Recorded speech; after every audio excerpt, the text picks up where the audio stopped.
어느 날 청소년 문제 전문가들이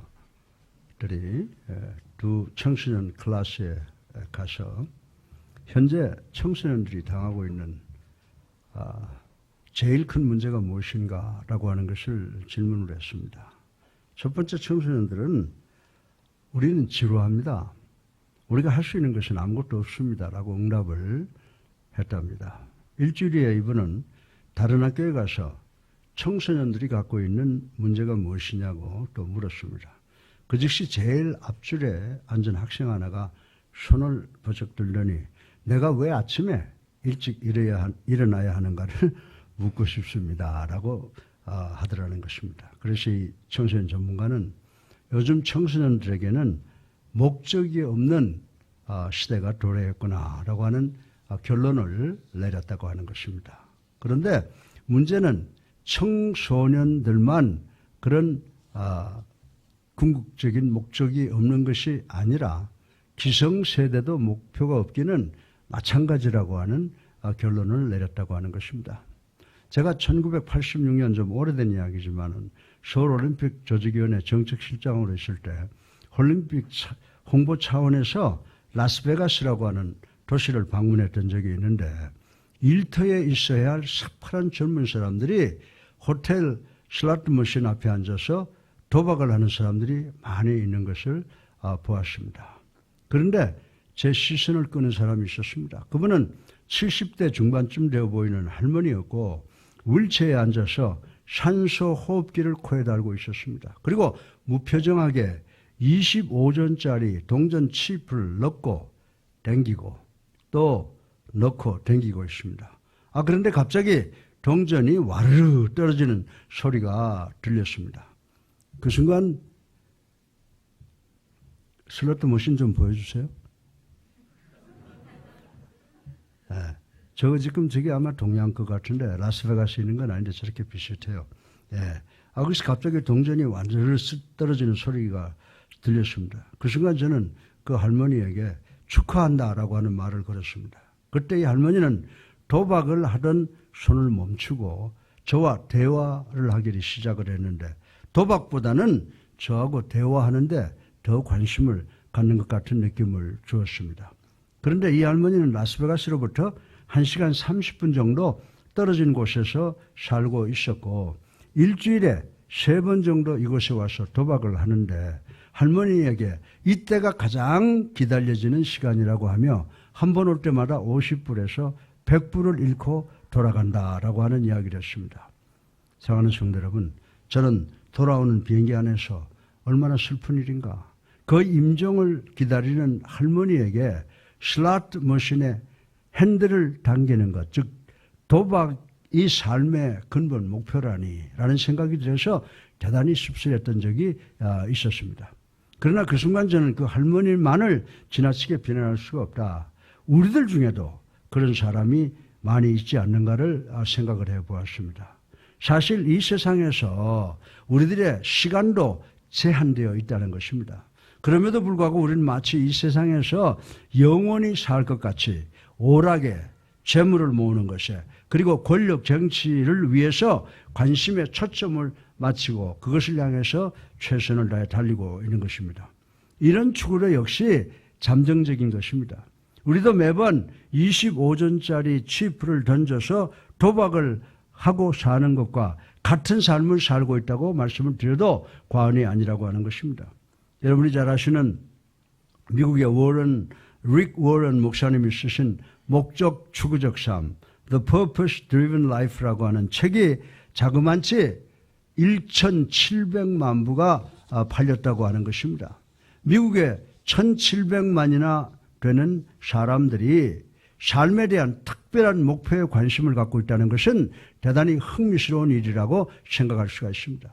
그러나 2000년 전에 예수님의 수제자 시몬 베드로가 목적 추구적 삶에 대해서 언급했다고 하는 사실을 우리는 기억을 해야 된다고 하는 것입니다. 베드로 사도는 세상의 오락이나 물질이나 명예와 인기와 지식이 여러분들에게 진정한 삶의 목표를 줄 수 없다고 오늘 본문을 통해서 단호하게 선포하고 있는 것입니다.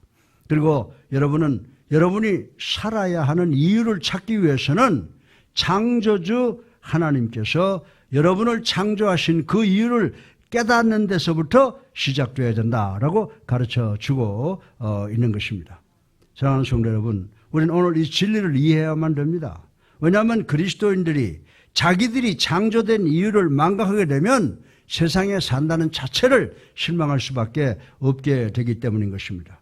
여러분들 기억하십니까? 오래전에 조선일보 일면에 전 대법원장 유태용 씨가 한강에서 투신 자살한 사건이 기재되어 있어서 많은 사람을 놀라게 했던 적이 있습니다. 그런데 문제는 많은 숫자의 그리스도인들도 자살합니다. 그 이유가 무엇입니까? 몸에 생화학적 균형이 깨어졌기 때문입니까? 아닙니다. 자살은 살아야 될 이유를 상실했기 때문이라고 저는 말씀을 드릴 수가 있습니다. 살아야 될 이유가 없다는 실망 때문에 스스로 목숨을 끊는다고 하는 것입니다.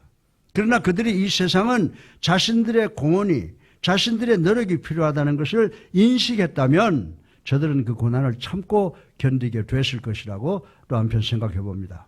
나치 집단 수용소에서 상상을 초월하는 대학살 사건에서 살아난 빅터 프랭크라고 하는 의사는 만약에 이 세상의 인간들이, 사람들이 살아야 하는 이유가 무엇인가에 대한 해답이 있다면 그는 죽음의 고통, 어떤 고난과 환난 앞에서라도 인내할 수 있다라고 하는 유명한 발언을 한 것을 읽어본 적이 있습니다.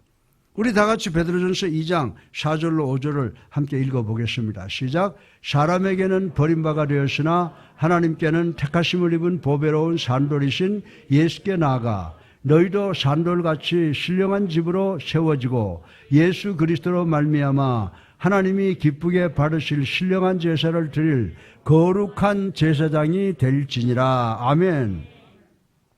이 말씀의 의미는 우리는 교회에서 중요한 사명을 지닌 산돌, 즉 리빙스톤이라고 지적하고 있는데 우리는 오늘 이 본문을 통해서 세 가지의 중요한 교훈을 생각해보고 은혜 받기를 주님의 이름으로 축원합니다. 오늘 설교 본론의 첫째로 우리가 살아야 될 이유를 베드로 사도는 성도가 합심하여 교회를 이루면 그 연합은, 그 교회는 신령한 건물, 즉 성전이 된다고 하셨음을 생각해 보겠습니다. 우리 모두가 거룩한 하나님의 집 성전이라고 하는 것입니다.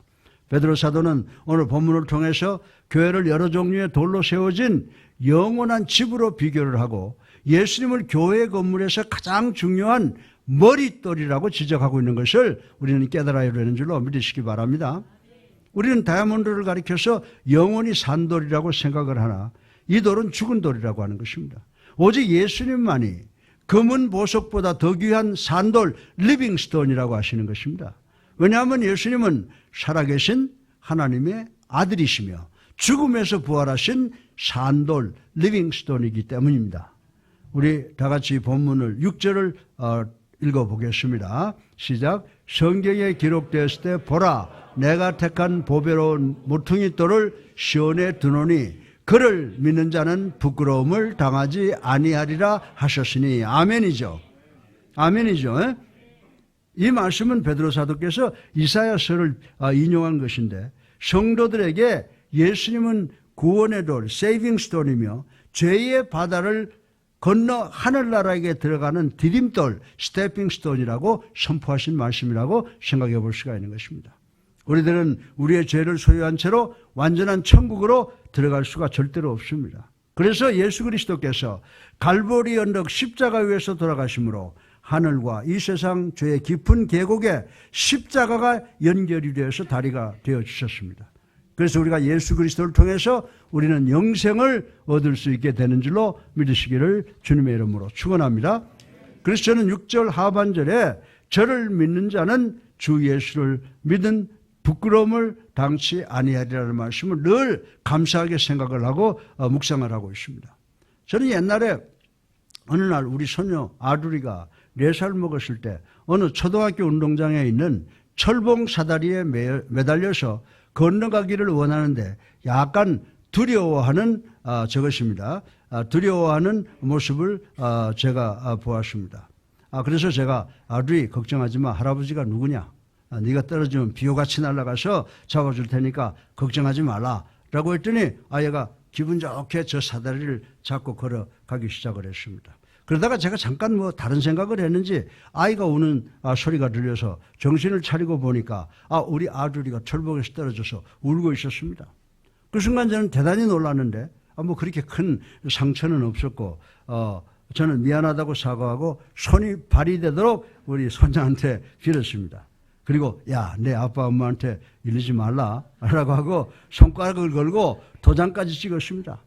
그리고 생각하기를 겨우 4살짜리가 기억해 얼마나 기억하겠어. 곧 잊어먹을 거야 라고 생각을 하고 안심을 했습니다. 그런데 몇 년 후까지 우리 아들이는 그 비밀을 오랫동안 입에 물고 있었는데 몇 년 전 제가 아들 성호 집에 갔을 때 이제 얘가 다 커서 같이 저녁을 먹는데 할아버지 내가 옛날에 할아버지가 나를 철봉사다리에서 잡아준다고 해서 건너가다가 떨어졌지 라고 해서 제가 먹던 수저를 떨어뜨릴 정도로 놀란 적이 있습니다. 사랑하는 성도 여러분, 여러분이 이렇게 사람에게 믿음을 걸면 언제든지 실망하게 되지만 여러분이 예수님께 믿음을 걸면 예수님은 절대로 여러분을 실망시키지 않으신다고 저는 말씀을 드리는 것입니다. 성경은 예수님은 여러분을 넘어짐에서 항상 건져 주실 수 있으신 유일한 분이시라고 우리들에게 가르쳐 주고 있습니다. 심판의 날에 여러분이 의로운 심판장 되시는 하나님 앞에 섰을 때 예수님께서 여러분을 부끄럽게 하시지 아니하시고 여러분을 변호하실 것입니다. 그리고 예수님께서 여러분의 구원의 돌이 되실 줄로 믿으시기 바랍니다. 우리 다 같이 7절부터 8절을 한번 읽어보겠습니다. 시작. 그러므로 믿는 너에게는 보배이나 믿지 아니하는 자에게는 건축자들이 버린 그 돌이 모퉁이의 머릿돌이 되고 또한 부딪히는 돌과 걸려 넘어지게 하는 바위가 되었다 하였느니라. 그들이 믿음을 순종하지 아니함으로 넘어지나니 이는 그들을 이렇게 정하신 것이라. 아멘. 이 말씀의 의미는요, 같은 사람인데 어떤 사람은 똑바로 서 있게 되고 그리고 어떤 사람은 미끄러지게 하거나 넘어지게 합니다. 그리고 아프게 합니다. 예수 그리스도를 믿지 아니하는 사람은 자기 스스로가 만든 기준에 의해서 넘어지는 경우가 있다고 이 말씀은 우리에게 가르쳐주고 있는 줄로 믿으시기 바랍니다. 그리고 여러분들 젊은 관원의 이야기를 한번 생각해 보세요. 젊은 부자 관원이 예수님께 와서 내가 영생을 얻기 위해서 무엇을 해야 됩니까? 라고 물었습니다. 그리고는 나는 모든 계명을 다 지켰습니다 라고 오두방정을 떨었습니다. 그때 우리 주님께서 그러면 너는 가서 내 소유를 팔아서 가난한 사람에게 주고 나를 따르라 라고 말씀하셨습니다. 그 말씀을 듣고 이 사람은 재물이 많은 거로 슬픈 기색을 띠고 떠나갔다라고 했습니다. 사랑하는 성도 여러분, 이 사람은 주님의 권면에 순종하기를 원치 않고 자기의 기준대로 했다고 하는 말씀이라고 제가 말씀을 드리는 것입니다. 오늘날도 어떤 문제 해결을 얻고 복받기 위해서 예수님 앞에 열심히 나와서 기도하는 사람들이 있으나 예수님께서 아주 사소한 요구를 하시면 그 요구를 거절하고 자기의 원하는 대로 하다가 실망하고 넘어지는 사람들이 많이 있다는 말씀인 줄로 믿으시기 바랍니다. 나는 세례받지 않겠다. 나는 절대로 11조를 하지 않겠다. 나는 교제를 즐긴다. 그런데 이 교회는 교제보다는 성경 공부가 너무 많다. 다른 교회를 찾아야 되겠다라고 합니다. 나는 위로와 격려 그리고 기쁨과 감동을 받기 위해서 교회에 왔다. 그러므로 나는 죄를 회개하라는 지옥이 있다는 식의 설교를 듣기를 원치 않는다라고 하는 사람들이 많이 있다는 것입니다. 사랑하는 성도 여러분, 그러나 8절 하반절에 보면요, 저희가 말씀을 순종치 아니함으로 넘어지나니 이는 저희를 이렇게 정하신 것이니라. 아멘. 이 말씀은 충격적이고 두려운 말씀입니다. 이 말씀의 의미는 하나님께서 의도적으로 버리는 자가 있다는 것입니다. 그러나 이는 그들에 대한 하나님의 미움의 결과가 아니라 그들이 하나님의 말씀을 믿지 않고 순종하지 않았기 때문이라는 사실을 우리는 깨달아야 되는 줄로 믿으시기 바랍니다. 예수님께서는 당신의 백성들을 위해서 오셨으나 그 백성들이 예수님을 거부하고 십자가 위에 버렸습니다. 그러나 하나님께서 예수님을 죽음에서 다시 살리신 줄로 믿으시기 바랍니다. 그리고 예수님으로 하여금 우리 교회의 머릿돌이 되게 하셨다라고 하는 것입니다. 그런데 성경은 여러분이 그리스도인이 되면 하나님께서 여러분을 당신의 교회의 일부분이 되게 하신다라고 말씀을 했습니다. 여러분은 예수님의 교회의 산돌인 줄로 믿으시기 바랍니다. 교회가 없는 그리스도인들은 마치 관현악단이 없는 트럼펫 주자와 같은 것입니다.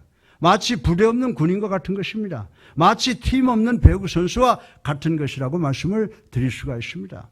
그리고 그리스도인의 삶은 연합하는 삶이라는 것입니다. 사도행전이 처음부터 끝까지 그 사실을 논하고 있습니다. 여러분이 만약 그리스도인이라면 여러분 주변에 다른 그리스도인이 반드시 필요합니다. 반면에 다른 그리스도인들도 여러분을 반드시 필요로 한다는 사실을 인식해야 되는 줄로 믿으시기 바랍니다. 집을 지으려면 수많은 벽돌이 필요합니다. 그러나 벽돌 한 장 한 장이 필요합니다. 만약에 벽에 한 장의 벽돌이 문제가 있으면 머지않아서 그 벽돌이 무너지게 된다고 하는 것은 기정사실이라고 하는 것입니다. 여러분들 건물 전체에 그 완전하지 못한 벽돌이 손해를 미치게 된다라고 하는 것입니다. 따라서 그 벽돌 한 장이 온전한 건물을 유지하기 위해서 절대적으로 중요한 것입니다. 마찬가지로 여러분이 교회 지체가 되셨다면 여러분은 영원한 건물, 즉 성전에 절대 필요한 부분이 되셔야 되는 줄로 믿으시기 바랍니다. 예수님께서 뭐라고 말씀하셨어요? 이 반석 위에 내 교회를 세우리니 음부의 권세가 이기지 못하리라. 아멘이죠. 이 말씀은 학교나 병원이나 은행이나 정부의 공공건물을 의미하는 것이 아닙니다. 이 말씀은 우리 교회에 적용되는 말씀인 줄로 믿으시기 바랍니다. 교회는요 2000년 동안 내려오면서 내부적인 실수와 외부적 공격에 대해서 굳건하게 버텨왔다고 하는 것을 우린 자랑스럽게 생각을 합니다. 따라서 여러분은 여러분 자신보다 더 강하고 위대한 조직과 기관의 일부라는 사실을 알고 긍지를 느껴야 되는 줄로 믿으시기 바랍니다. 여러분의 공헌은 서로 개체의 힘을 유지하는 데 도움이 되는 반면에 여러분의 실패는 다른 개체의 건강을 해치는 위험이 된다라고 하는 사실을 우리는 알아야 된다라고 하는 것입니다. 여러분이 만약에 음주운전을 하고 여러분이 전화로 고성을 높이며 싸우고 여러분이 그리스도인으로서 좋은 이미지를 깨트리는 행위를 하면 그런 행위는 여러분의 고귀한 교회의 이미지를 깨트리는 것이 된다는 것입니다. 그러나 그리스도인이 성도가 아닌 사람이 이런 품위 없는 행위를 한다고 해도 교회는 교회에 아무 영향을 끼치지 못한다는 것입니다. 그러나 우리가 인식해야 될 것은 만약에 우리가 교회에 소속이 되어 있다면 우리가 말하고 행동하는 이 선행은 하나님께서 영광을 받게 된다는 사실을 분명히 깨달으시기를 주님의 이름으로 축원합니다. 이 사실은 우리 예수사랑교회에 있어서도 진리라고 하는 것입니다. 따라서 여러분이 이 예수사랑교회 성도라면 여러분은 이 교회의 힘을 증가시키는 데는 꼭 참석해야 될 사명이 있다는 것을 깨닫는 여러분 되시기를 주님의 이름으로 축원합니다. 어쩌면 여러분은 모두가 볼 수 있는 십자가가 걸려있는 교회 정면 벽을 이루고 있는 벽돌은 아닌지 모르겠습니다. 그러나 여러분은 건물 전체에 영향을 미치는 대단히 중요한 역할을 하고 있습니다. 여러분이 식당에서 봉사하거나 교회 관리를 맡거나 성만찬을 준비하거나 주차위원을 하거나 교사나 성가대를 하거나 강단에 꽃을 장식하는 사역을 합니다. 아니면 어떤 성도는 시간과 노력을 들이지 못하나 헌금으로 헌신을 합니다. 따라서 모든 성도들은 교회에서 필요한 어떤 기능이든지 수행해야 되는 사명을 갖고 있다라고 하는 것입니다. 어떤 사람이 당신이 세례받고 나오는 순간 당신은 우리 교회의 작은 목회자의 사역을 받게 되는 것입니다 라고 이야기를 했습니다. 그리스도인이 하나로 단결될 때 교회는 지역사회와 국가와 세계적으로 엄청난 영향을 미치게 된다는 것입니다. 요즘은 세계적으로 동성연애자의 결혼을 놓고 합법이다 아니다가 뜨거운 감자가 되고 있습니다.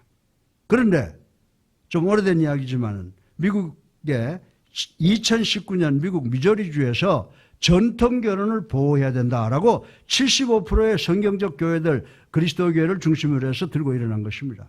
그런 후 이런 노력이 켄타키주로 옮겨져 갔습니다. 사랑하는 성도 여러분, 그런데 이런 문제는 이런 병리적 현상이 우리나라에도 이미 상륙했다는 것입니다. 우리나라 그리스도인들 모두도 단결해서 신속하게 변질되어가는 우리나라의 선한 영향을 미쳐야 되는 줄로 믿으시기를 주님의 이름으로 축원합니다. 길거리에 버려진 벽돌 하나는 무의미하는지 모르겠습니다. 그러나 다른 벽돌과 하나 되어 거룩한 성전 건물 벽이 되어야 하는, 살아야 하는 이유를 알고 실천하는 벽돌로서의 거룩한 삶을 살아가는 우리 예수 하나님께 성도님들 되시기를 주님의 이름으로 축원합니다. 둘째로 베드로 사도에 의하면 우리가 살아야 될 이유로 예수님을 믿는 성도들은 거룩한 제사장이 되었다고 말씀을 하시고 있는 것을 생각해 보겠습니다. 우리 다 같이 베드로전서 2장 5절을 읽어보겠습니다. 시작. 너희도 산돌같이 신령한 집으로 세워지고 예수 그리스도로 말미암아 하나님이 기쁘게 받으실 신령할 제사를 드린 거룩한 제사장이 될지니라. 아멘. 예. 이 말씀의 이유는 우리는 하나님께 영광을 돌릴 거룩한 제사장이 되었다는 말씀인 것입니다. 그러나 우리가 구약에 보게 되면 레위 지파들만 제사장이 되었습니다. 이들은 자신들만 거룩한 부류로 구별되어 하나님께 나갈 수 있고 다른 사람들은 다 죄인이므로 하나님께 나갈 수 없다고 생각을 했습니다. 그래서 레위 지파에 속한 제사장들만이 인간이 하나님께 희생제사를 드릴 때 중보 역할을 담당했습니다. 그런데 민수기 3장 4절에 보면요, 나답과 아비후는 시내 광야에서 다른 불을 여호와께 드리다가 여호와 앞에서 죽었노라 라고 하는 말씀이 있습니다. 이 말씀은 예배 드리는 자들이 준비 없이 함부로 지성소에 들어가면 죽임을 당하게 된다는 경고의 말씀입니다. 따라서 제사장들은 지성소에 들어갈 때 대단히 조심하고 목욕제계하고 마음도 깨끗하게 하고 자기 자신을 돌이켜 보고 들어갔다라고 하는 것입니다. 사랑하는 성도 여러분, 그러나 신약 성경에 와서는 예수 그리스도께서 직접 대제사장이 되셨다고 기록을 하고 있습니다. 그리고 예수 그리스도의 보혈은 이 세상의 모든 믿는 사람들을 죄로부터 정결케 하심으로 그리스도인들은 모두가 제사장이 되었다고 말씀을 하고 있습니다. 그래서 마틴 루터는 만인 제사장론을 주장하고 있습니다. 쉽게 말해서 이 자리에 앉아 있는 우리 모두가 다 하나님 앞에 직접 나갈 수 있는 특권을 얻게 되었다는 말씀인 줄로 믿으시기 바랍니다. 디모데전서 2장 5절에 보면요, 하나님은 한 분이시요 또 하나님과 사람 사이에 중보자도 한 분이시니 곧 사람이신 그리스도 예수라. 아멘. 이 말씀은 우리 모두가 회개하고 하나님께 나갈 때 유대교는 제사장을 통하여 그리고 천주교는 사제라는 중보자를 통해서 하나님께 나가는 것처럼 할 필요가 없고 우리 성도들은 예수 그리스도를 통해서 하나님께 직접 나갈 수 있게 되었다고, 직접 사제의 은총을 받을 수 있다고 말씀하시는 것인 줄로 믿으시기 바랍니다. 그래서 히브리서 10장 19절에 보면 그러므로 형제들아 우리가 예수의 피를 힘입어 성소에 들어갈 담력을 얻었나니라. 아멘. 네, 신나는 거예요. 여러분들이 대통령과 통화할 수 있는 집방 전화번호가 있다고 가정을 해보겠습니다. 대단히 영광으로 생각할 것입니다. 이 특권을 상실하지 않으려고 노심초사할 겁니다. 사랑하는 성도 여러분, 여러분이 위대한 전지전능하신 창조주께 나아갈 수 있는 길이 있는데 이 길은 예배라고 오늘 본문 이야기를 하고 있습니다. 따라서 우리는 이 예배를 가볍게 지나쳐버려 남용하지 않도록 또 조심해야 되는 줄로 믿으시기 바랍니다. 그래서 우리 주님께서 예배는 어떻게 드리라고 그랬어요? 신령과 진정으로 드리는 것이다라고 가르쳐 주셨습니다. 따라서 저는 오늘 우리가 어떻게 하면 하나님께서 보다 기뻐하시는 신령과 진정으로 예배 드릴 수 있는가에 대해서 10가지로 말씀을 드리려고 합니다. 아이고, 저 오늘 설교 또 길어지겠구나 이렇게 생각을 하실 거예요. 제가 10가지 다 말씀드릴 테니까 들어보세요. 첫째로 우리는 하나님께 예배 드리기 위해 성전을 올 때 우리의 마음의 준비를 미리 해야 된다라고 하는 것입니다. 둘째로 시간을 지키시기 바랍니다. 셋째로 친절하시기 바랍니다. 넷째로 예배를 위한 적당한 옷차림으로 나오시기를 바랍니다. 다섯 번째로 예배가 시작되면 열정적인 예배의 참여자가 되시기를 주님의 이름으로 축원합니다. 여섯 번째로 헌금을 미리 준비해서 드려야 합니다. 일곱 번째로 여러분들은 자녀들을 예배를 방해하는 아이들로 키우지 마시길 바랍니다. 여덟 번째로 성도 간의 교제를 중요하게 생각하셔야 됩니다. 아홉 번째로 여러분이 예배가 끝나고 교회를 떠나시면 예배에 대하여 너무 비판적이 되지 마시고 긍정적이 되시기를 바랍니다. 10번째로 마지막으로 예배가 끝나고 교회를 나가실 때는 예수 그리스도를 위해서 떠나가는 것으로 결단하시기 바랍니다. 진정한 예배는 여러분이 성전을 떠나면서 내가 오늘도 예수 그리스도 이름을 전파해야 되겠다라고 선기의 결단을 하는 것인 줄로 믿으시기를 주님의 이름으로 축원합니다. 로마서 12장 1절에 보면 우리 다 같이 한번 읽어보겠습니다. 그러므로 형제들아 내가 하나님의 모든 자비하심으로 너희를 권하노니 너희 몸을 하나님이 기뻐하시는 거룩한 산 제물로 드리라. 이는 너희가 드릴 영적 예배니라. 아멘. 예. 피터 마셜 목사님은 이런 말씀을 했습니다. 주님, 제가 이 모습 이대로 주님께 오게 된 것을 감사합니다. 그러나 제가 주님께 온 모습 이대로 돌아가지 않게 하여 주시옵소서라고 기도했다라고 하는 것입니다. 거룩한 사람으로서 여러분은 하나님의 영광을 위해서 제사장이 되어 하나님께 직접 나갈 수 있고 예배 드릴 수 있는 특권을 부여받았으므로 분명히 살아야 될 이유가 있음을 감사하시고 믿음을 실천하시는 성도님들 되시기를 주님의 이름으로 축원합니다. 셋째로 마지막으로 여러분이 살아야 하는 이유는 거룩한 제사장, 성도로서의 삶의 의미를 높이고 또 그 신분이 상승된 소망을 가져야 되는데 그것이 바로 천국 소망이라는 것입니다. 그래서 여러분 모두는 천국 소망의 삶을 사시는 것을 생각을 해 보겠습니다.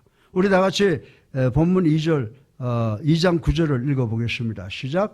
그러나 너희는 택하신 족속이요 왕같은 제사장들이요 거룩한 나라요 그의 소유가 된 백성이니 이는 너희를 어두운 데서 불러 내어 그의 기이한 빛에 들어가게 하신 이의 아름다운 덕을 선포하게 하려 하심이라. 아멘.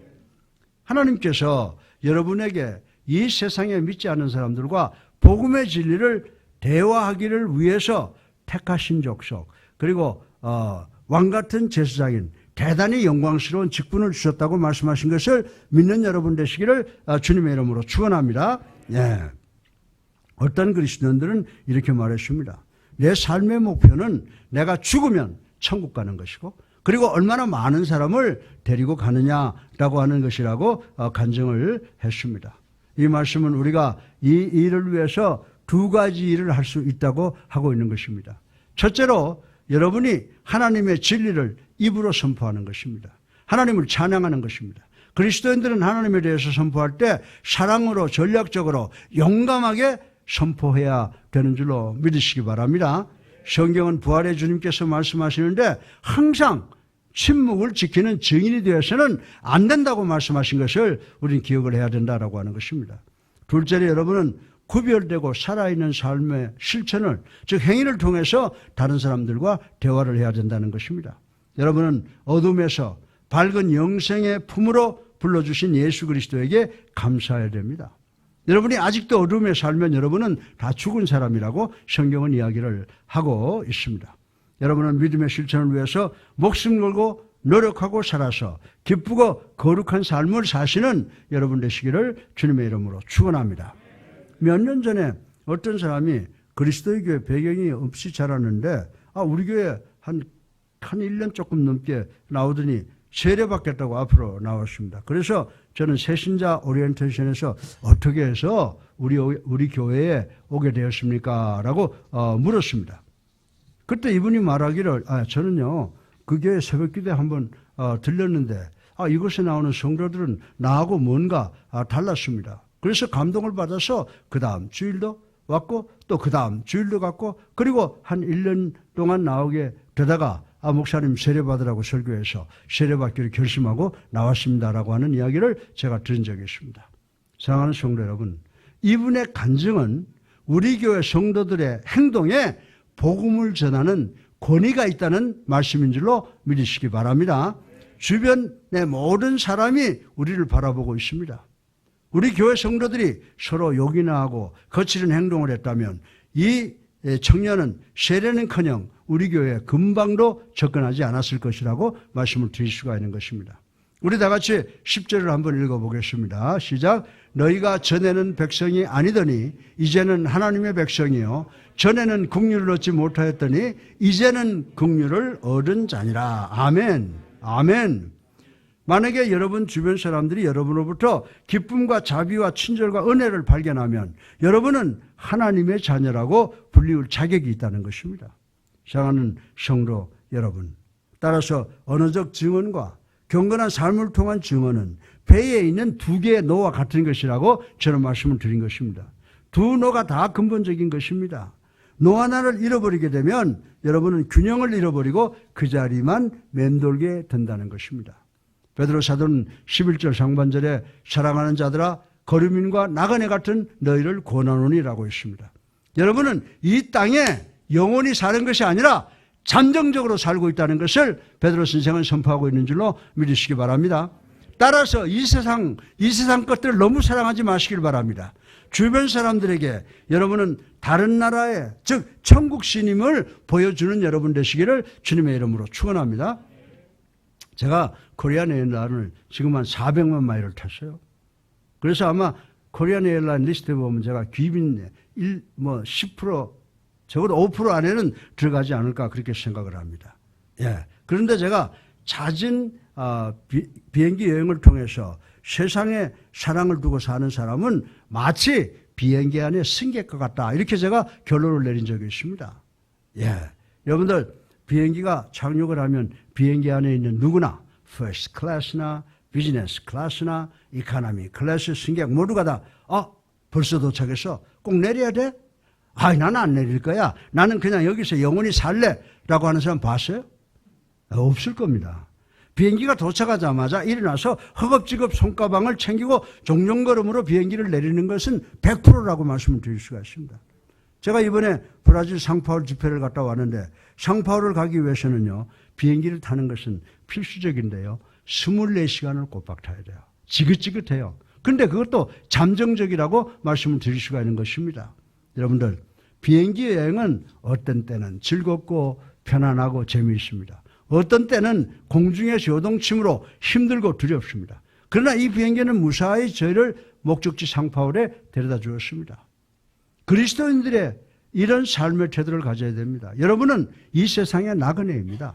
여러분은 이 세상의 삶 속에서 실패할 때도 있고 고난과 환난을 당할 때도 있습니다. 그러나 반대로 즐거울 때도 있고 기쁠 때도 있고 성공할 때도 있습니다. 따라서 우리는 최선을 다해야 된다는 것입니다. 그러나 이 세상은 우리가 영원히 거할 것이 아닙니다. 우리는 언제나 내릴 준비를 하고 있어야 합니다. 따라서 우리는 이 세상에 너무 집착하지 마시기를 주님의 이름으로 축원합니다. 베드로 선생은 11절 하반절에 영혼을 거슬려 싸우는 육체의 정욕을 제하라라고 했습니다.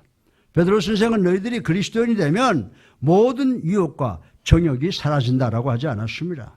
너희들이 그리스도인이 된 후에도 세상 유혹과 정욕은 너희들 마음속 깊은 곳에서 뜨겁게 불타오르고 있다. 이는 마치 동족 상장과 같다. 그러나 너희는 싸워야 하고 이길 수 있다라고 말씀을 하셨습니다. 어느 날 신실한 그리스도인인 제 친구가 이런 간증을 저한테 했어요. 자기는 예수 믿고 난 후부터는 절대로 죄를 짓지 않겠다고 결심을 했답니다. 자기는 그리스도인이 되기 전에는 말도 함부로 했으나 그리스도인이 된 후부터는 절대로 나쁜 말을 하지 않겠다고 결단을 했답니다. 자기는 하루에 담배를 3각씩이나 피웠으나 세례받고 나서는 그 담배를 모두 쓰레기통에 집어 던져버렸답니다. 자기는 그리스도인이 되기 전에는 세상 남자나 여자나 할 것 없이 정욕에 눈을 가지고 봤대요. 그 남자는 나보다 근사해서 또 멋있어서 여자는 예뻐서 쳐다보게 되더라는 것입니다. 그러나 그리스도인이 된 후부터는 절대로 어떤 남자도 보지 않고 내 아내 외에는 어떤 여자도 쳐다보지 않기로 결단했다라고 간증을 했습니다. 그래서 저는 그 사람에게 얼마나 오랫동안 그 마음을 지켰나 정직하게 좀 이야기해봐. 그리고 제가 염장을 질렀습니다. 제가 왜 그런 농담을 했는지 아십니까? 사실 저도요 어릴 때 세례받고 그리스도인이 된 후에도 육신의 정욕과 안목의 정욕과 일생의 자랑 그대로 하나도 사라지지 않고 내 마음속에 다 그대로 남아 있는 것을 경험했기 때문입니다. 사랑하는 성도 여러분, 그러나 사도 베드로는 뭐라고 말씀하고 있습니까? 영혼을 거슬려 싸우는 육체의 정욕을 제하라라고 말씀을 하셨습니다. 이제 우리 다 같이 베드로전서 2장 12절을 함께 읽어보겠습니다. 시작. 너희가 이방인의 중에서 행실을 선하게 가져 너희를 악행한다고 비방하는 자들로 하여금 너희 선한 일을 보고 오시는 날에 하나님께 영광을 돌리게 하려 함이라. 아멘. 사랑하는 성도 여러분, 세상이 거부할 수 없는 강한 능력은 경건하고 사랑을 실천하는 삶이라고 지금 말씀을 하고 있는 것입니다. 우리나라에 아주 진보적인 어떤 정치인은 교회를 이단시하는 분들이 많이 있습니다. 더군다나 그분들은 교회는 성도를 세뇌시켜서 돈을 거두는 도적과 같은 기관이라고 공공연하게 말하는 사람들이 요즘에 점점 늘어져 가고 있습니다. 그러나 세상이 그리스도의 이름으로 사랑을 실천한 사람을 보게 되면 하나님께서 영광을 받으시는 줄로 믿으시기 바랍니다. 하나님께서는 여러분에게 하나님의 교회의 영원한 목적을 위해서 부르셨습니다. 그것이 바로 여러분이 살아야 될 이유입니다. 여러분이 교회에 와서 하늘나라 돌아가는 헌금을 100원짜리, 1000원짜리 헌금함에 던지시는 여러분이 되지 마시기를 간곡히 부탁을 드립니다. 여러분의 삶 전체를 통해서 가장 귀한 것을 하나님께 드리시기를 주님의 이름으로 축원합니다. 따라서 여러분의 삶의 모든 순간은 하나님께 있어서, 여러분에게 있어서 대단히 중요한 삶이라고 저는 말씀을 드린 것입니다. 아인슈타인 박사님께서 나이가 먹어가시자 기억력을 상실하셨답니다. 그분이 어느 날 강연을 하려고 부탁을 받고 기차를 타고 가고 있었습니다. 그런데 차표 조사가 시작되어서 차표 검사 요원이 아인슈타인 박사 앞에 왔습니다. 그래서 아인슈타인 박사는 차표를 찾지 못해서 당황하고 있었습니다. 그때 이 차장은 아인슈타인 박사님, 걱정하지 마세요. 나는 당신이 누군지 압니다. 당신을 믿습니다. 라고 이야기를 했습니다. 그랬더니 아인슈타인 박사가 뭐라고 그런지 아세요? 차표를 찾는 일을 멈추면서 그 사람을 쳐다보면서 당신이 나를 믿는 것이 중요한 것이 아니라 내가 가야 할 목적지를 찾는 것이 내가 중요한 것입니다. 나는 지금 차표를 찾지 못해서 내려야 되는 곳이 어딘지를 모르고 있습니다. 라고 했다는 유명한 이야기가 있습니다. 사랑하는 예수님께 성도 여러분, 여러분 지금 어디로 가고 있는지 아십니까? 여러분 지금 어디로 가고 있는지 아십니까? 여러분은 여러분의 목적지가 어디인지 아십니까?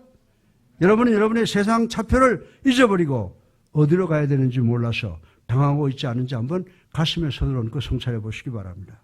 여러분이 살아야 할 이유, 즉 천국행을 확신하시는 성도님들 되시기를 주님의 이름으로 축원합니다. 결론입니다. 사랑하는 성도 여러분, 예수님만이 여러분의 길이요 진리요 생명이십니다. 삶의 목적은 오직 주님께만 있는 줄로 믿으셔서 우리들이 살아야 될 이유가 세 가지가 있는 줄로 믿으시기 바랍니다. 첫째로 뭐예요? 여러분은 거룩한 성전임을 믿으시기 바랍니다. 두 번째로 여러분 거룩한 제사장인 줄로 믿으시기 바랍니다. 셋째로 여러분의 사명은 천국 소명을 갖고 살아가는 것임을 다시 한번 확인하시고 하나님께 감사와 찬송과 영광을 돌리는 우리 예수님께 성도님들 되시기를 주님의 이름으로 축원합니다.